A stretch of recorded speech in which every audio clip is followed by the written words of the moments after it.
Rota da Notícia. Vinícius, fala a hora. São exatamente 5h29. Muito boa tarde. Pessoal, muito obrigado pela audiência e atenção. Vamos direto à cidade da polícia, porque na manhã de hoje se concretizou a prisão do médico que estava foragido, o doutor Fernando Paredes Cunha Lima. Para você entender, veja as imagens, o momento em que ele é trazido pela equipe da Draco e da Desarme. Ele foi preso em Recife, na região metropolitana, no Janga, entre o Janga e Olinda. E ele, ao chegar, ao ser indagado pela imprensa, ele disparou algo que deixou a todos perplexos.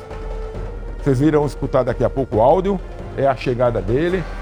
Vamos ver, o que é que ele disse, os senhores e as senhoras ficarão perplexos. Vamos lá.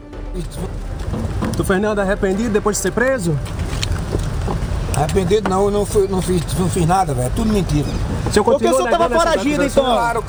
Porque o senhor estava foragido da justiça? Por que queriam me prender? Eu não queria ficar preso. Sim, mas o senhor não tem culpa. Mas iam me prender, velho. Pessoal, deixa ele passar. Agora, com a minha doença, eu não vou ficar preso. O senhor tem certeza que não fica preso? Tenho certeza. Eu vou ficar só 2 dias salvo. Então o senhor se considera inocente, seria isso? Claro, sou inocente. E por que o senhor não se entregou antes, doutor? Porque o advogado não me orientou assim. Não existe nenhuma vítima, então, doutor? Não tem nenhuma vítima. Eu não tenho, rapaz, eu tenho 55 anos de pediatria. Tenho 20 mil clientes atendidos. Por que só 3 ou 2 eu fiz isso alguma coisa? A sobrinha do senhor também? Essa é a pior mentirosa. Fez para atingir o pai dela. Se o senhor não devia, por que não ficou aqui em João Pessoa? Porque o advogado não me orientou. E ele orientou a fazer o quê? A se esconder, doutor? Pergunta a ele. Esse foi o mesmo que lhe entregou hoje? Pergunta a ele. Por que o senhor estava em Pernambuco? Porque minha filha mora lá. Mas o senhor estava onde em Pernambuco? Pergunta os policiais aqui. Mas o senhor estava lá, pode responder. Não posso não, meu filho. Só respondo se quiser. Tu se lembra que tu fez isso aí? Ofereceu e bateu com o microfone na minha boca lá quando eu saía da juíza? O de óculos aqui. Eu bateu com o microfone na minha boca. Eu nunca eu tenho Deixa ele passar aqui. Eu também tenho, doutor. Inocente? Agora o senhor vai ter tempo, né, para pensar? Não, já pensei demais. Eu não tenho que pensar não. O médico Fernando Paredes Cunha Lima, ele passa um ar de arrogância, né? Ninguém vai negar aqui que ele, como pediatra, foi um excelente médico. Isso aí está fora de questão, na sua conduta médica. Entretanto, o que se está julgando aqui, não é julgar, o que está se comentando é o que ele fez com alguns pacientes que estão denunciando. E essa prisão não é uma prisão a toque de caixa ilegal, porque foi confirmada pelo Superior Tribunal de Justiça, que é a penúltima instância antes do STF, do Supremo Tribunal Federal.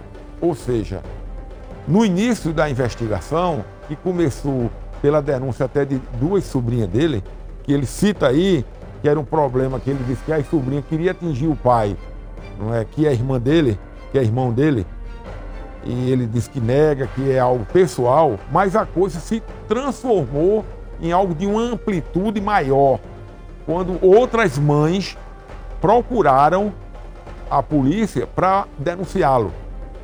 E a delegada que presidiu o inquérito solicitou por 3 vezes uma prisão temporária, porque no caso é prisão temporária. A prisão preventiva é depois da apuração. A prisão temporária, ela substitui o que a polícia há muito tempo fazia, ou seja, prendia para investigar, que era um erro. Hoje é diferente. A polícia investiga para prender, mas precisa também deixar ele numa situação em que ele não tenha contato com as testemunhas. Então, inicialmente, foi criado essa instituição da prisão temporária, que é de até 7 dias em casos de não ser caso de homicídio, e podendo ser renovado mais 2 vezes, e na terceira, ou se a justiça entender, decreta logo a prisão preventiva. Então, hoje, ele está com a prisão preventiva. Por quê? Porque o esboço do que foi apurado é gravíssimo. É gravíssimo, apesar das negativas. E outra coisa que me surpreendeu é que ele atribui aos advogados a sua condição de não ter se apresentado à justiça. Foi quem disse, foi ele. Eu não estou colocando palavras na boca do médico. Ele disse textualmente ao ser indagado. Tem como repetir mais uma vez, por gentileza, produção? Repita, por favor, por gentileza, repete aí, vamos lá. Para dizer que sou eu que estou colocando... Arrependido depois de ser preso? Arrependido não, eu não fiz nada, velho. Tudo mentira. Porque o senhor estava foragido, então? Claro. Por que o senhor está foragido da justiça? Porque queriam me prender, eu não queria ficar preso. Sim, mas o senhor não tem culpa. Mas iam me prender, velho. Pessoal, deixa ele passar. Agora, com a minha doença, eu não vou ficar preso. O senhor tem certeza que não fica preso? Tenho certeza. Eu vou ficar só 2 dias só. Então o senhor se considera inocente, seria isso? Claro, sou inocente. E por que o senhor não se entregou antes, doutor Fernando? Porque o advogado não me orientou assim. Não existe nenhuma vítima, então, doutor? Não tem nenhuma vítima. Eu não tenho, rapaz, eu tenho 55 anos de pediatria. Tenho 20 mil clientes atendidos. Por que só 3 ou 2 eu fiz isso alguma coisa? A sobrinha do senhor também. Essa é a pior mentirosa. Fez para atingir o pai dela. Se o senhor não devia, por que não ficou aqui em João Pessoa? Porque o advogado não me orientou. E ele lhe orientou a fazer o quê? A se esconder, doutor? Pergunta a ele. Esse foi o mesmo que lhe entregou hoje? Pergunta a ele. Por que o senhor estava em Pernambuco? Porque minha filha mora lá. Mas o senhor estava onde em Pernambuco? Pergunta os policiais aqui. Mas o senhor estava lá, pode responder. Onde é que o senhor posso não, meu filho. Só responde se quiser. Tu se lembra que tu fez isso aí? Ofereceu e bateu com o microfone na minha boca lá quando eu saía da juíza? O de óculos aqui. Eu bateu com o microfone na minha boca. Eu nunca eu tenho. Deixa ele passar aqui. Eu também tenho, doutor. Inocente?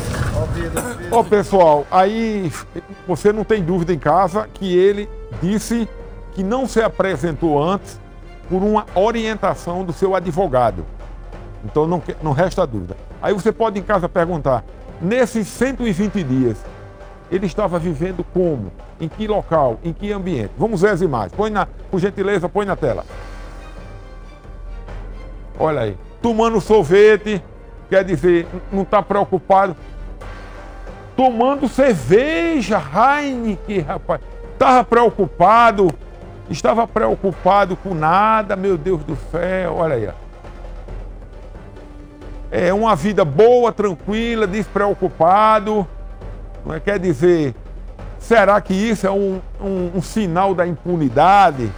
Ó, e porque quem está numa condição de foragido, no meu modo de entender, já que eu passei quase 34 anos na polícia, isso não é um perfil de quem está preocupado com prisão, não. À vontade, ó. Cerveja, não é? Quer dizer, ele, eu não sei se é uma questão de foro íntimo dele, não absolver a gravidade do que ele está sendo acusado. Porque ele não foi condenado ainda. Não podemos dizer que ele é uma pessoa condenada. Ele não é um condenado ainda. Ele não é. Ele é um réu que é primário, até agora é primário, porque o que é que a lei diz? A lei das execuções penais, a lei do Código Civil, né? O penal, o Código de Processo Penal, que até transitado em julgado, ou seja, até caber o último recurso, mesmo que ele tenha sido condenado em instâncias, ele ainda é considerado inocente, se ele não tiver uma pena anterior. E agora, vamos lá com o Lunar ao vivo agora, lá da cidade da polícia. Lunar, você. Oi, Vinícius. Boa tarde para você, para todos que nos acompanham. Exatamente. O médico pediatra Fernando Cunha Lima foi preso na manhã desta sexta-feira na cidade de Paulista, região metropolitana de Recife, de Pernambuco, em Recife. E hoje à tarde, a Polícia Civil, autoridades das Forças de Segurança Pública estiveram aqui na cidade da polícia em coletiva com a imprensa para explicar como toda essa operação aconteceu. Por quê? Porque campanas foram montadas desde janeiro deste ano em busca do médico que estava foragido desde novembro de 2024. Vamos ouvir o que disse o delegado da Draco, Rafael Bianchi. No mês de novembro, quando ele foi decretada a prisão e ele já foi considerado foragido, a Polícia Civil, junto com o GAECO, eles fizeram uma busca e apreensão numa residência na cidade de Recife, no bairro Casa Forte. Nesse local, a filha dele reside. Mas o foragido não estava mais lá, apesar do celular dele e da esposa estarem lá, nesse imóvel, né?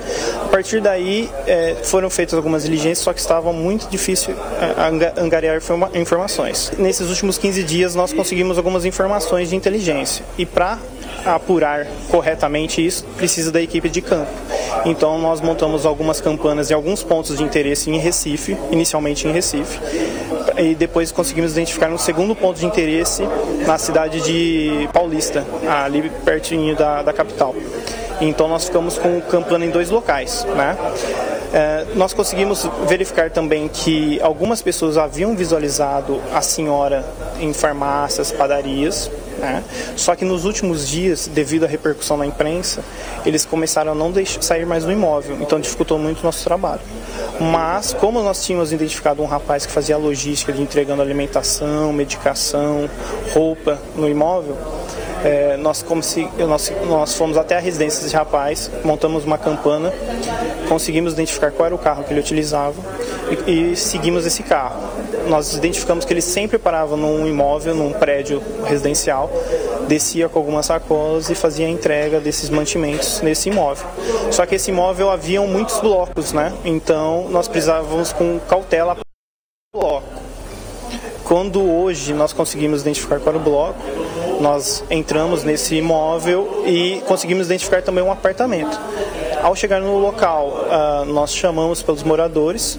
A esposa do foragido abriu a porta, achando que era algum vizinho, algum parente, algo do tipo. Assim que ela abriu a porta, como o imóvel é muito pequeno, nós conseguimos visualizar o médico sentado no sofá. Então aí nós demos voz de prisão. A esposa não impediu a entrada da polícia e assim efetuamos a prisão e concluímos nosso trabalho. Essas pessoas que ajudaram, né, o médico, a esposa, no caso do médico que estava sendo considerado foragido, elas também poderão responder por algum tipo de favorecimento ilegal? Sim, existe um crime que chama favorecimento pessoal, né, que é pessoas que auxiliam a uma pessoa fugir da responsabilização, né. Existem algumas hipóteses que não são puníveis, que são ascendentes, descendentes, maridos e esposas, né, e irmãos. No caso dos filhos que deram apoio, eles não serão punidos por conta dessa exceção da lei. Mas existem parentes que não se enquadram nessas exceções, que sim, que auxiliaram e por consequência cometeram o crime de favorecimento pessoal. A pena é muito baixa, mas sim, cometeram crimes.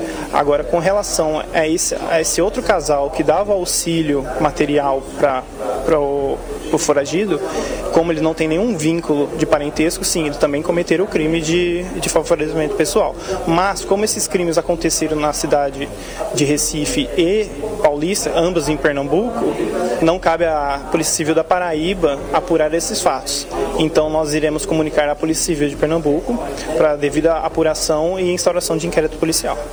O senhor que já acompanhou várias operações como essa, o senhor verifica nessa atuação do médico uma organização de logística, de estrutura, ele sabe exatamente os caminhos, os lugares que ele estava percorrendo, há uma organização até mesmo dentro da inteligência da polícia, como é que o senhor observa essa estrutura que ele acabou montando? Sim. Foi uma organização, assim, literalmente organização. Conseguimos identificar que um parente do médico, ele estava bem atento. Tanto é que o médico precisava fazer uma prova de vida para voltar a receber a aposentadoria, e eles estavam com medo da geolocalização do celular, né? Porque a prova de vida consegue se fazer por celular também, pelo aplicativo. Só que ele captura a geolocalização. Então eles estavam com medo de fazer essa prova de vida. Então isso mostra que eles tinham um pouco de noção de como nós poderíamos capturar os dados deles, né?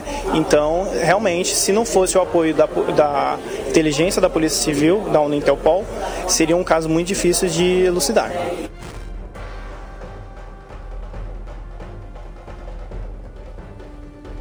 quando a Justiça da Paraíba aceitou a primeira denúncia contra ele, mas negou o pedido de prisão preventiva. Desde o início das investigações, o Ministério Público da Paraíba e a Polícia Civil pediram a prisão do médico em 5 ocasiões, mas em todas foram negadas. Agora, desta vez, por decisão unânime dos desembargadores da Câmara Criminal do Tribunal de Justiça da Paraíba, a prisão preventiva foi deferida e o médico foi preso na manhã desta sexta-feira. Vinícius, com certeza nós voltaremos daqui a pouco para falar mais sobre esse caso. Eu volto com você.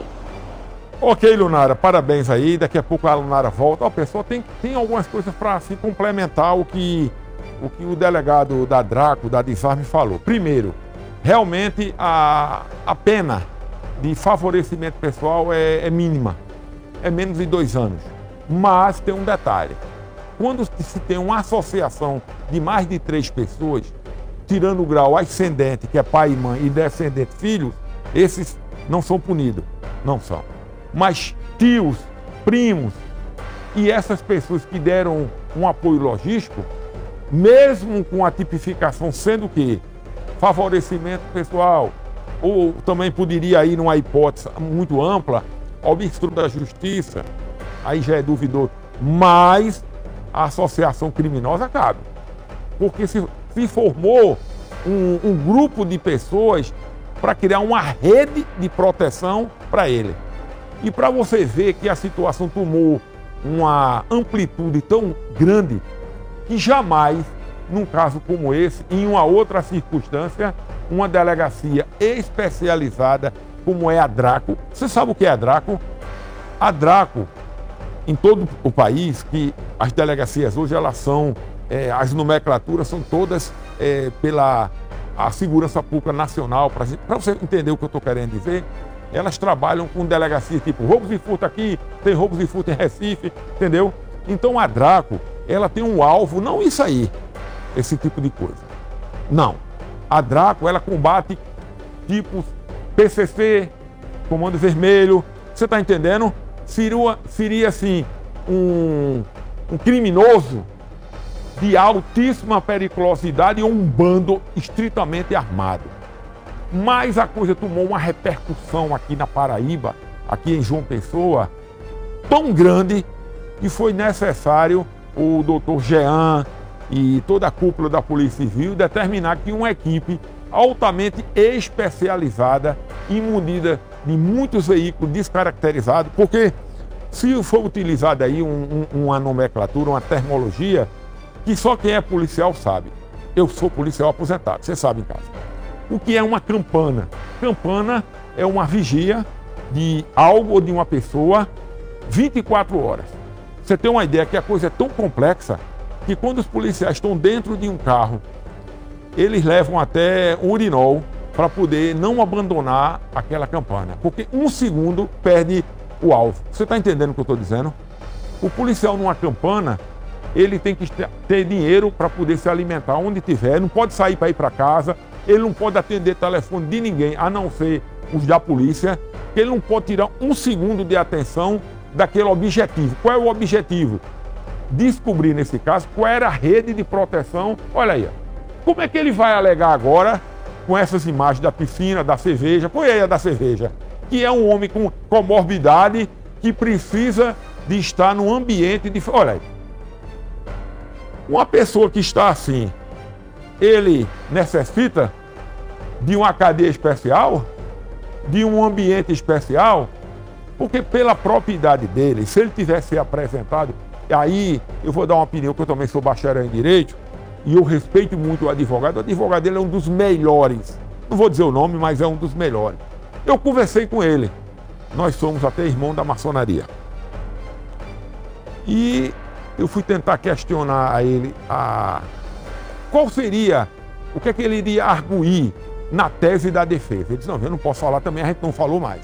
Como também ele nunca me pediu para que eu pudesse não falar isso ou aquilo. A gente teve um respeito da amizade. Mas eu iria dizer assim, se eu pudesse perguntar a ele, por que você não apresenta ele, se ele é um homem de comorbidade, como você está dizendo, uma pessoa que carece de uma alimentação especial? Na verdade é, né? tirando essa cerveja aí, eu acredito que ele não se alimenta em tudo. A não ser que ele esteja uma saúde e aí supimpa. Que ele já nega, né? Ele já nega. Porque quem tomou uma cerveja com álcool é porque está bem de saúde, concorda? Pois bem. Qual era o entendimento se eu fosse assim, um gestor? Ele se apresentaria, ficaria à disposição da justiça e pediria um laudo médico, com 3 médicos, peritos oficiais médicos, para comprovar que ele é um homem de comorbidade e iria requerer uma prisão especial. Mas não, optou por um outro caminho, que, na minha opinião, foi um erro de estratégia, que é a estratégia, né, daquele filme, lembra? Você, bom, eu respeito os advogados, mas ele mesmo, palavras dele, que só ficou nessa condição de foragido porque foi orientado pela defesa. Eu respeito a defesa. A defesa tinha a sua estratégia. Eu, praticamente, achei que não foi legal. Por quê? Primeiro, ele ficou alvo todos os dias. Quase todos os dias eu falei aqui na TV e no rádio. Nosso programa de 5 da manhã, que é líder de audiência no horário há 18 anos, viu? Vai fazer 19 agora. Segundo, ficou em toda uma mídia de portais, de rádio, TV, de tudo, né? Sem necessidade para ele, réu.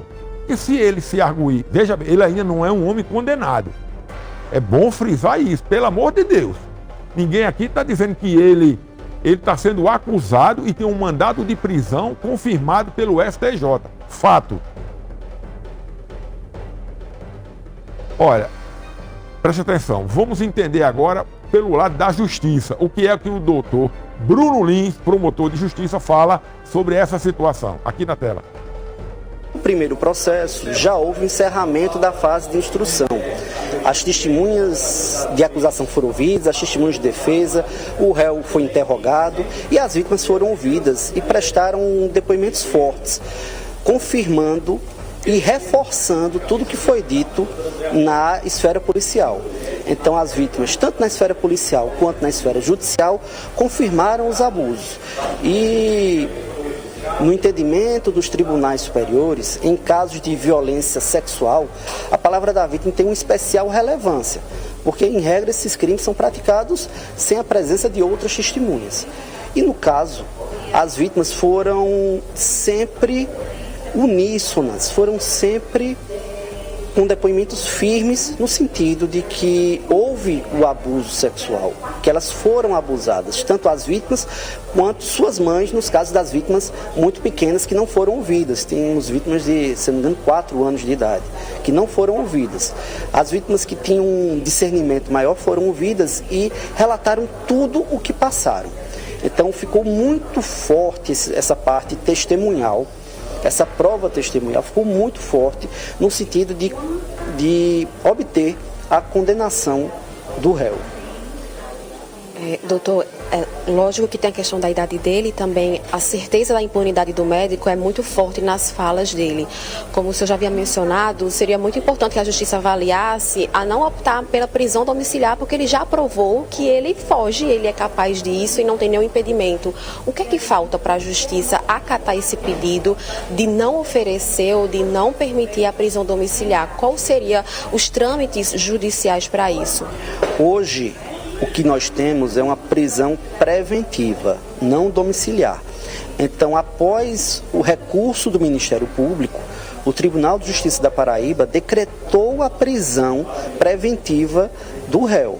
Então, hoje nós temos uma decisão pela prisão preventiva do réu, decisão esta do Tribunal de Justiça, de 3 desembargadores, de uma votação unânime. Então, hoje nós temos a prisão preventiva.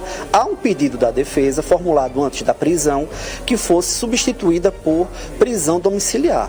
Então, esse novo pedido da defesa será avaliado. Mas, desde o início, o Ministério Público buscou a prisão preventiva. Desde que nós tivemos a oportunidade de oferecer a denúncia e se manifestar nos autos, houve esse pedido do Ministério Público e da Polícia Civil pela prisão do réu, que só foi deferido o pedido através do recurso ao Tribunal de Justiça. Mas hoje nós temos a determinação de uma prisão preventiva. Se porventura, por motivos supervenientes, for o caso de uma prisão domiciliar, será analisado. Mas hoje o que nós temos é uma prisão preventiva que foi cumprida aqui no estado de Pernambuco. Pessoal, deixa eu falar a minha opinião. Veja bem. Eu acho, ainda continuo, não estou criticando ninguém, estou dizendo a minha opinião. Eu acho que hoje houve um erro de estratégia de alguma coisa aí com relação à defesa dele. No entendimento, eu não estou falando do bojo do inquérito. Eu estou falando que se ele tem se apresentado de forma espontânea, na hora que foi decretado a prisão, tudo isso não estaria acontecendo hoje. Primeiro, ele estaria já contando se uma futura condenação já estaria contando prazo para ele, entendeu? Porque conta a prisão preventiva, a prisão que acontece antes do transitar de julgado, que é a condenação, já conta em favor do futuro réu, que no caso agora ele é investigado e denunciado. Ele não é condenado ainda, ele pode ser absolvido. Inclusive, se sendo absolvido, cabe até se conseguir provar que não aconteceu, tal. Bom, isso é mérito, né, da situação. No momento em que ele fica na condição de foragido, ele atraiu, vou falar num linguajar bem comum, como um imã, tudo de visibilidade, que para ele, nesse momento, foi muito ruim. Para a estratégia dele, foi muito ruim. Porque as denúncias são robustas, segundo o próprio promotor, a delegada, que pediu 3 vezes um mandado de prisão e não foi entendido pelo juiz que aceitou a denúncia, mas achou desnecessária a prisão. E a gente não vai criticar porque cada um tem um entendimento, né? Cada pessoa. Agora vamos ouvir o delegado-geral, o doutor André Rabelo, como aconteceu a formatação, por que ele teve que outorgar, designar uma delegacia altamente especializada. Vamos lá. Uma operação após muitos dias contínuos, ininterruptos lá na capital pernambucana, e eles sempre, isso vale frisar, mudando de imóvel, mudando de endereço, com o intuito de burlar a legislação, de não se apresentar e de fugir da justiça paraibana. Esse é um momento importante, por quê? Porque a gente consegue dar uma resposta para a sociedade e consegue colocar à disposição do Ministério Público e do Poder Judiciário para que seja feita a justiça como é feita para todos, e não para determinadas classes da nossa sociedade. E a gente consegue, nesse momento, um crime que começou sendo investigado dentro da Polícia Civil e agora a própria Polícia Civil paraibana consegue tirar de circulação esse cidadão que aterrorizou muitas famílias. Eu acredito, e aqui fica, a gente tem que lembrar, né, dessas pessoas que foram vítimas, quantas famílias foram destruídas, quantas crianças, aquelas famílias que nos procuraram, a gente tem conhecimento, e as que não nos procuraram, né? Então a gente consegue dar essa resposta e servir e atender, dar um alívio, se pode ser que tenha alívio em crimes dessa natureza. Olha aí, pessoal, tá vendo aqui? Ele não, com essas imagens, vai ser utilizadas contra ele mesmo, no momento em que ele requerer, ele não, a sua defesa, que são advogados competentíssimos, eu conheço, são dos melhores criminalistas da Paraíba, viu? Se brincar, do Brasil. Mas voltando a uma coisa, e nesse período eu li muito, a gente tem que ler para aprender, né? Um preso, independente de ser masculino ou feminino, acima de 70 anos, condenado, em vias de regra, ele vai ficar numa prisão domiciliar. Ele tem 81. Por quê? Pelas comorbidades da vida. A vida hoje do brasileiro gira em torno de 75 anos. Tanto é que você pode trabalhar até os 75 anos no serviço público. A partir daí, a chamada compulsória. O que é que eu estou dizendo a você? Que se ele tem se apresentado no momento da decretação da sua prisão pelo Tribunal de Justiça, nada disso agora estaria acontecendo aqui. Nada. Em termos de mídia, de situação de mobilização. Ele mesmo disse, né? Eu fiz porque, bom, eu não vou entrar nesse método porque eu respeito os advogados, né? O superintendente regional, doutor Cristiano Santana, vai dizer qual foi a grande dificuldade também, não é? Você vê, ó, a Desarme e a Draco, hoje, são as delegacias especializadas, eu diria assim, top no treinamento. Na minha época, era o GOI.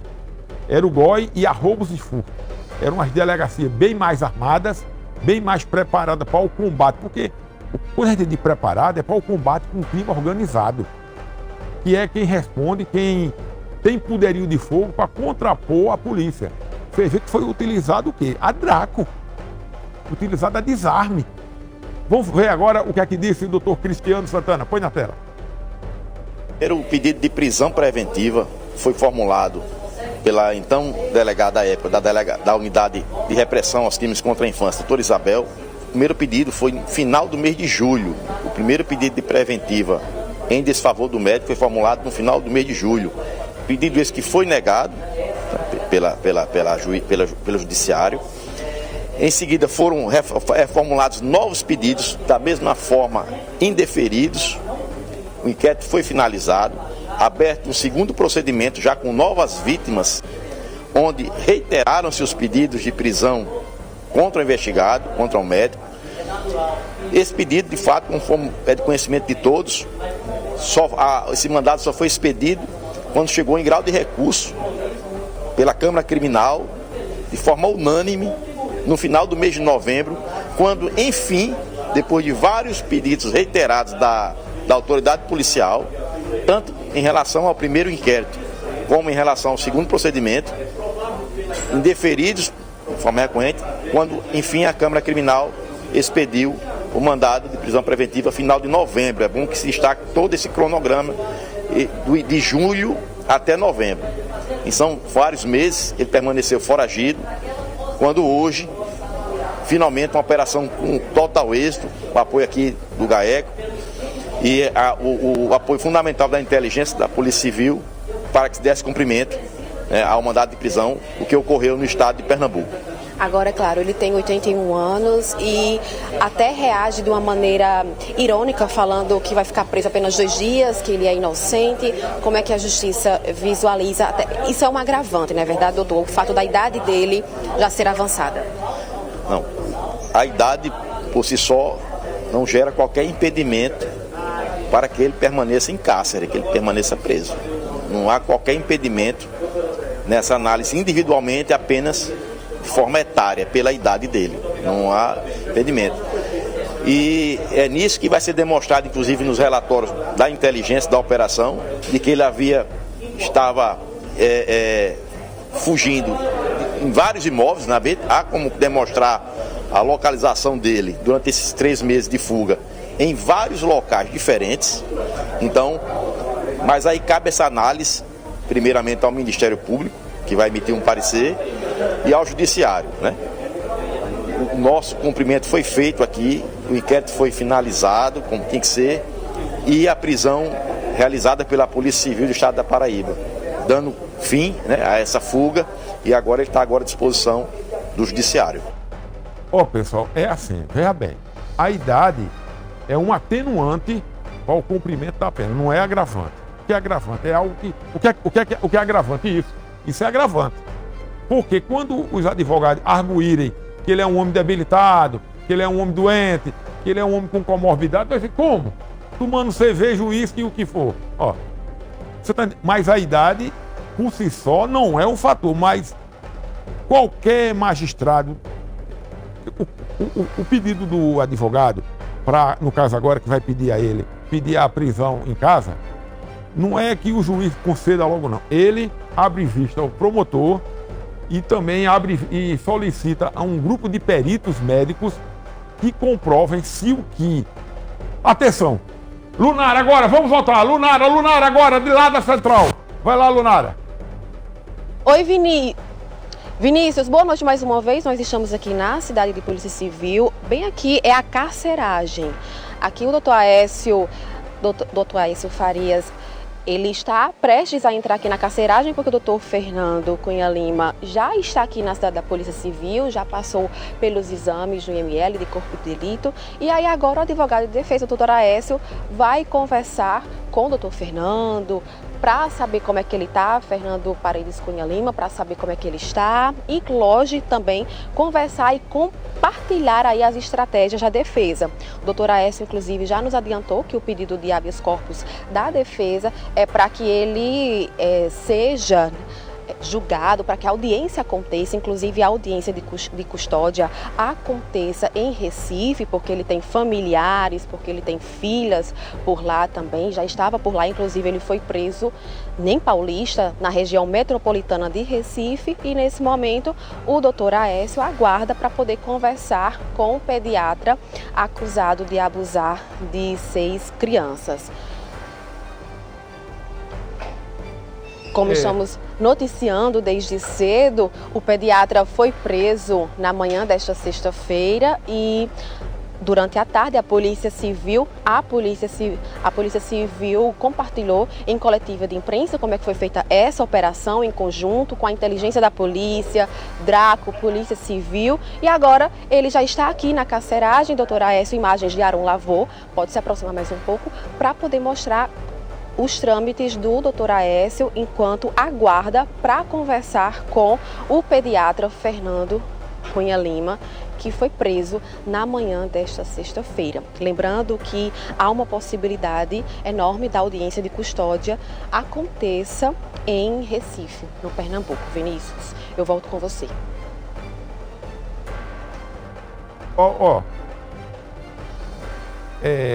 O Aécio é meu amigo de muitas datas, doutor Aécio, um dos melhores advogados. Eu não sei agora qual vai ser a estratégia que eles vão buscar. Eu acredito que nesse momento, o que eles vão buscar, o remédio jurídico, que é assim que se fala no direito, é tirar ele da carceragem.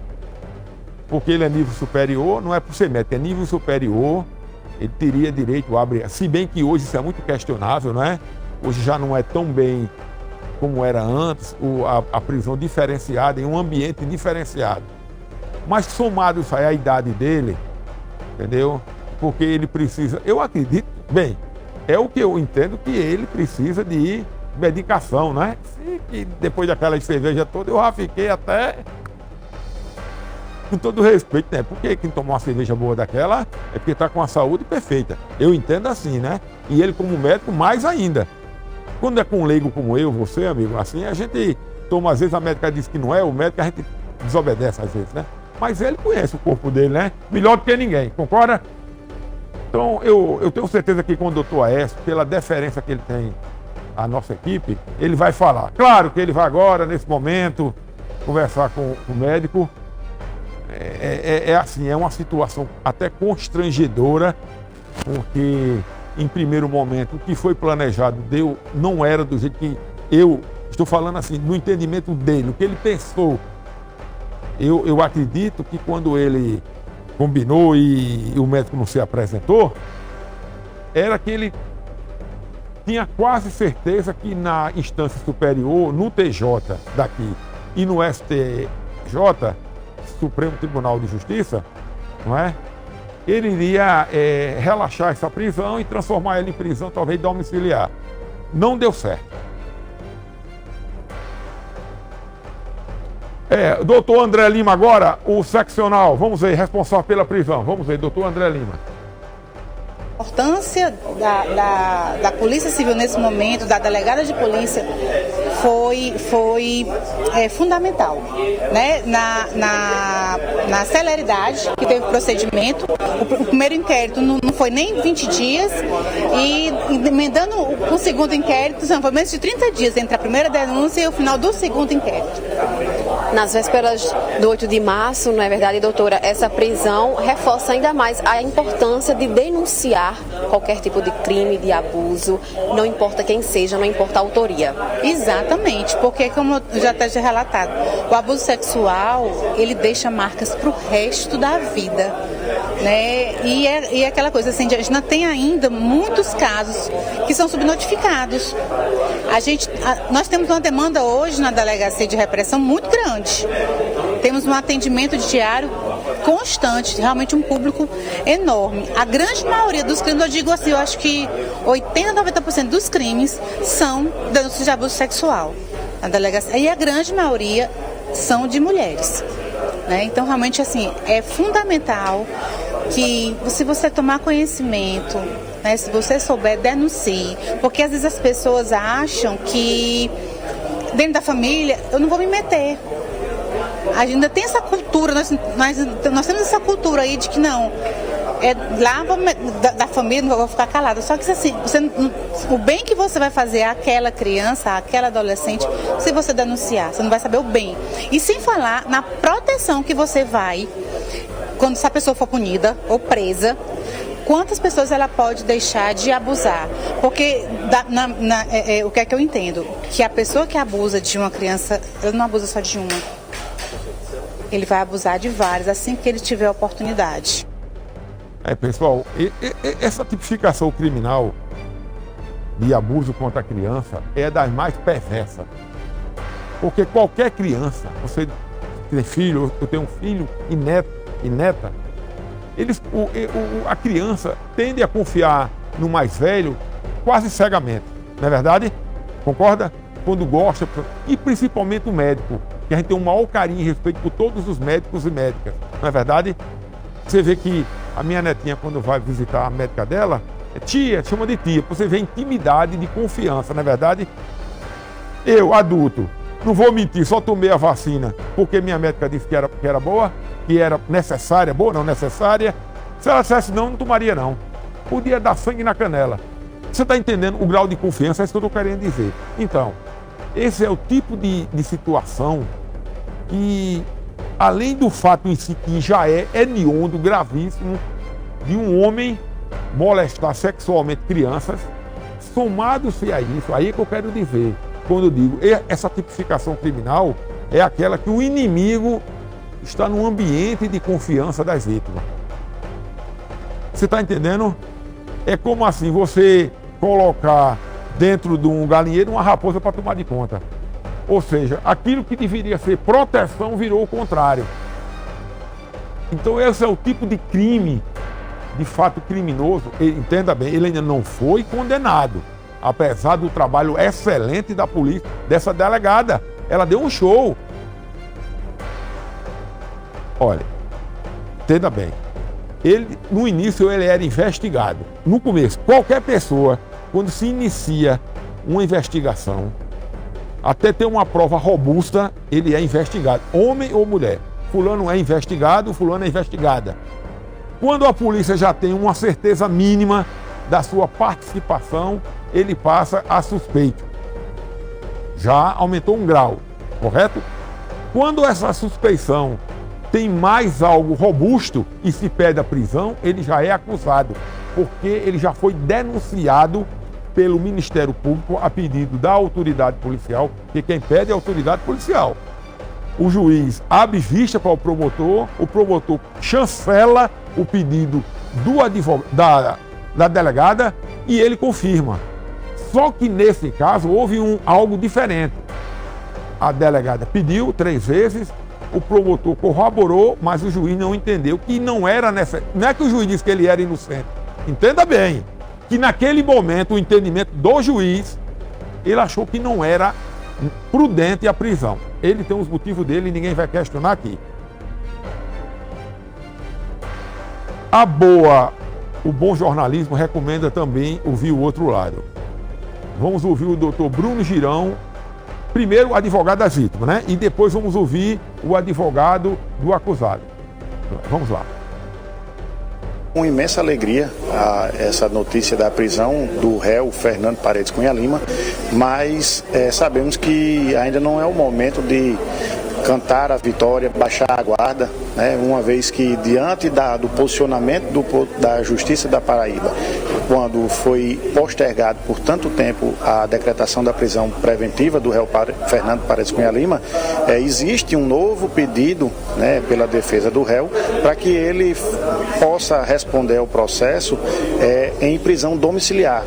É evidente que o réu ele não pretende cumprir qualquer pena que seja imposta, né, referente às dezenas, talvez centenas de crimes que ele cometeu, e esperamos que a Justiça paraibana não permita esse posicionamento, até mesmo porque no momento em que ele foi apresentado aqui na Polícia Civil, ele já disse e debochou que não passaria mais de 2 dias preso.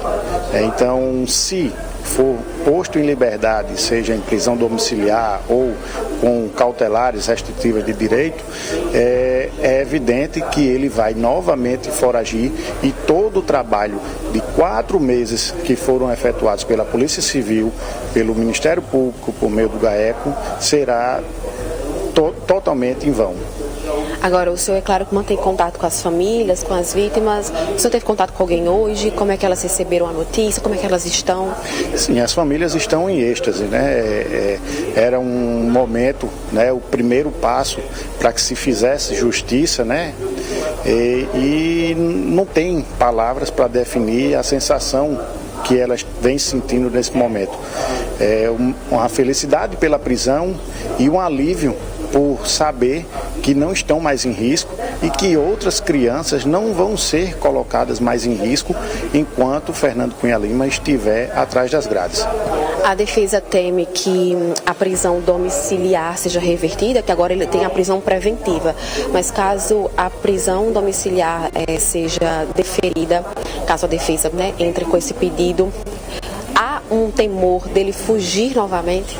É evidente, já ficou claro que antes mesmo de ser decretada a prisão preventiva, ele já teria foragido. Isso foi evidenciado e relatado pela delegada que deu cumprimento ao primeiro mandado de prisão, que informou que ele já teria foragido há bastante tempo da sua residência, então ele não tem interesse em cumprir qualquer tipo de imposição penal, né, cumprimento em regime fechado.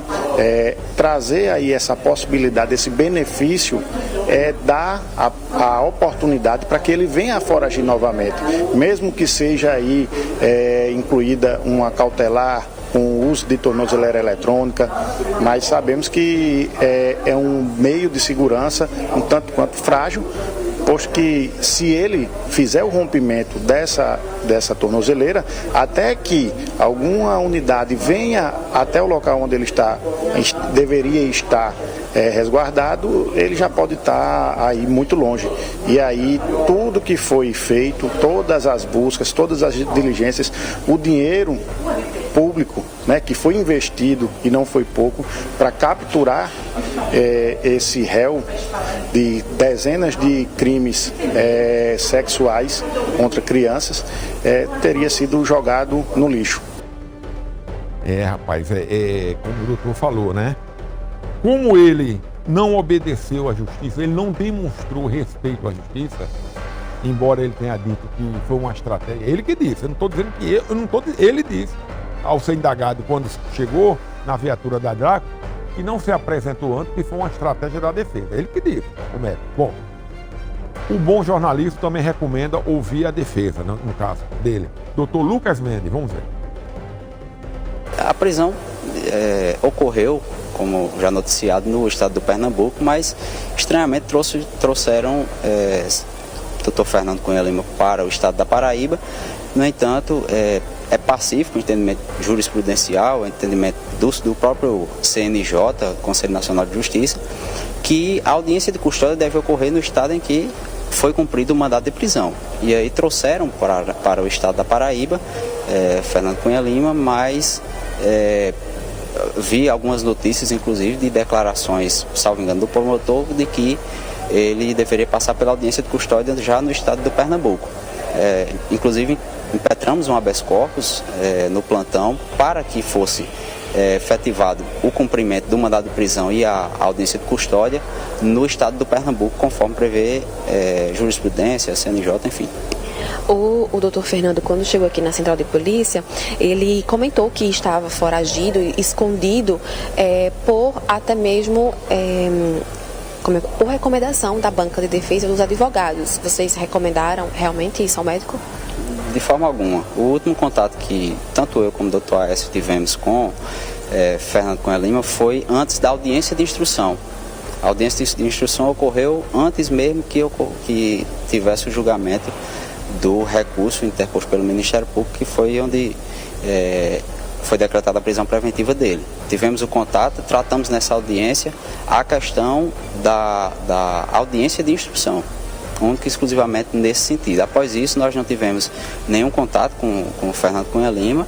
Teremos, a partir de agora, para fins de proceder com as medidas necessárias para enfim, buscar liberdade e buscar que ele continue cumprindo, que ele cumpra o mandado de prisão lá no estado do Pernambuco, conforme prevê a lei. Então, o intuito de vocês é entrar com esse pedido para que ele cumpra no Pernambuco? Exatamente. Nós entramos já, impetramos um habeas corpus agora no plantão e o processo está concluído para julgamento, mas ao que tudo indica, vi algumas declarações já na imprensa de que eles vai passar por audiência custódia no estado do Pernambuco. E o pedido de prisão domiciliar também é uma estratégia da defesa? A gente já havia feito um pedido anterior, questão domiciliar e a questão de que ele fique no estado do Pernambuco, que a família dele já está lá há algum tempo já, e a lei garante isso. No entanto, esse pedido, embora anteriormente não tenha sido apreciado, a gente renovou esse pedido, mas até o momento não teve decisão. Foi aberto vista para o Ministério Público e até o momento não houve manifestação. Olha, para você ter uma ideia, não se discutiu o mérito, né? Você viu que em momento algum o doutor advogado entrou no mérito, se ele é ou não é culpado, né? Não se julgou isso até agora, ou seja, não se ventilou. O que está se julgando agora é o mérito da filigrana jurídica. Realmente, como a prisão dele foi em Pernambuco, a audiência de custódia teria que acontecer lá, isso é verdade. Mas a justiça também entende que a justiça tem as exceções. Mas leva ele, apresenta lá o juiz, confirma a prisão e a justiça daqui solicita ele vir para cá, não é? Porque o bojo de tudo está aqui. Isso é uma questão de uma filigrana jurídica, entendeu? O que vale é o mérito, né? Você vê, os advogados estão negando que deram essa ideia ou dessa estratégia dele não se apresentar. E ele, textualmente, de palavra, disse que foram os advogados que orientou ele. E agora? Acreditar em quem? Hein? Outra, se ele está dizendo que não fica, que com 2 dias ele estará solto, o que é que tem de tanto mistério aí que eu não entendi? Ele tem uma bola de cristal? O que é que ele sabe que nós não sabemos? Ele afirmou categoricamente que não fica 2 dias preso. Não sou eu que estou dizendo, ele que disse. E agora? E agora? Não, mas ele está arguindo que é doente. Está doente tomando cerveja? Vamos, coloca a hora que ele chega para que as pessoas que ligaram agora entender o que eu estou afirmando. Ó, veja. Tu, Fernando, arrependido depois de ser preso? Arrependido não, eu não fiz nada, velho. Tudo mentira. Porque o senhor estava foragido, então? Claro.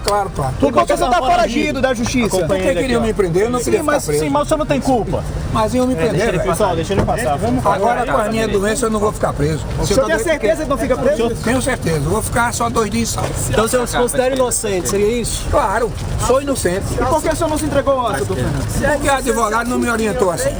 Não existe nenhuma vítima, então, doutor? Não tem nenhuma vítima. Eu não tenho, rapaz, eu tenho 55 anos de pediatria. Tenho 20 mil clientes atendidos. Por que só 3 ou 2 eu fiz isso alguma coisa? A sobrinha do senhor também. Essa é a pior mentirosa. Fez para atingir o pai dela. Se o senhor não devia, por que não ficou aqui em João Pessoa? Porque o advogado não me orientou. E ele lhe orientou a fazer o quê? A se esconder, doutor? Pergunta a ele. Esse foi o mesmo que lhe entregou hoje? Pergunta a ele. Por que o senhor estava em Pernambuco? Porque minha filha mora lá. Mas o senhor estava onde em Pernambuco? Pergunta os policiais aqui. Mas o senhor estava lá, pode responder. Não posso não, meu filho. Só responde se quiser. Tu se lembra que tu fez isso aí? Ofereceu e bateu com o microfone na minha boca lá quando eu saía da juíza? O vidro de óculos aqui. Eu bateu com o microfone na minha boca. Eu nunca eu tenho. Deixa ele passar aqui. Eu também tenho, doutor. Inocente? Agora o senhor vai ter tempo, né, para pensar? Não, já pensei demais, então não tenho que pensar não. Eu sou inocente. Essa certeza que ele diz que não fica 2 dias preso, isso é uma afirmação gravíssima. Gravíssima. O que é que ele sabe que a gente não sabe? Se ele está arguindo um pensamento meu, não, eu não vou ficar porque eu sou um homem doente, um homem com comorbidade, e pela própria idade se subtende que poderia isso realmente ser verdade, mas as imagens que a polícia tem, nesses 120 dias que ele ficou foragido, na piscina, degustando uma cerveja, comendo tira-gosto, que ninguém bebe sem comer um tira-gosto, algo desse tipo, né? Então ele não tem Bom, eu não sou médico. O que ela apresenta com as imagens? É que ele não é um homem de doença terminal, uma comorbidade, e ele é médico, né? Ele é médico. Mas não é... Os advogados, quando requerem, fazem o requerimento da prisão domiciliar, o juiz abre vista ao promotor e, ao mesmo tempo, é solicitado 3 peritos médicos oficiais para comprovar se ele entra naquele quadro, ou seja, naquela minuta de um homem, de uma mulher, de um ser humano que precisa de atendimento especializado num ambiente diferente de uma cadeia. Você está entendendo o que eu estou dizendo? Mas, pô, veja aí as imagens. Tá vendo? As imagens estão mostrando aí, ó. Tomando Heineken, né? Piscina. Então, eu não sei. Essas imagens a polícia com certeza irá apresentar para contrapor esse pedido de prisão domiciliar. Vai ser agora um embate, no bom sentido, embate jurídico, né? No bom sentido, dá para dizer que é briga, que ninguém tem nada pessoal contra ninguém. Aí é a lei, a confirmação da lei. Eu volto a dizer, ele já podia estar numa condição diferenciada, respondendo até em liberdade, se no momento da decretação da prisão ele se apresentasse de forma espontânea. Ele. Não sei se foi ele ou foi os advogados, não vou entrar nesse mérito. Mas até para... Não teria essa mídia toda, não teria esse clamor público, porque se ele está arguindo que é inocente, que ele exerça esse direito que ele tem. Ele tem esse direito, ele não é um homem ainda condenado. Temos que deixar isso. Para você encaixar, não, ele é condenado. Não, ele vai ter direito de apresentar testemunhas, de requerer perícia, ele não, os advogados, né? Através da sua outorga, que ele já assinou. Então, haverá aí muitas etapas a serem cumpridas. Agora é a confirmação da prisão. Com essa prisão, não quer dizer que ele é um homem já condenado, não. Ele é acusado de fatos gravíssimos, de molestação, de abuso de criança e tal, e tal, e tal. Olha, atenção. Temos um vídeo diferente no momento em que ele fala. Presta atenção. Ele, no momento, a polícia grampeou tudo. A polícia tem as suas estratégias, né? Veja o momento que ele estava nesse período de 120 dias, o que é que ele fala no momento do lazer. Manda um beijo aí pros seus filhos.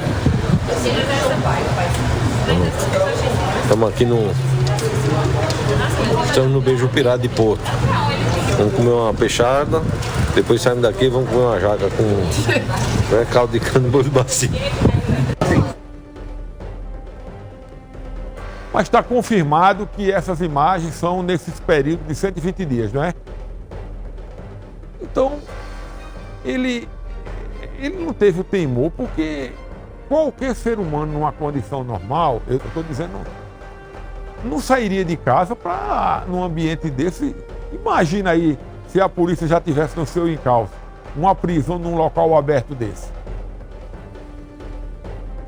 Rapaz, eu queria entender a certeza no íntimo dele que ele está tão certo que não fica mais do que 2 dias. Qual é as costas quentes que ele acha que tem? O que é que disseram a ele, ou ele acha que vão dizer a ele, é algo assim que deixa a gente boquiaberto, perplexo. Mas volta a dizer, ele ainda não é um homem condenado. Ele é acusado de fatos graves. Deixa eu mudar o assunto agora. Vamos falar de varejão, de saúde.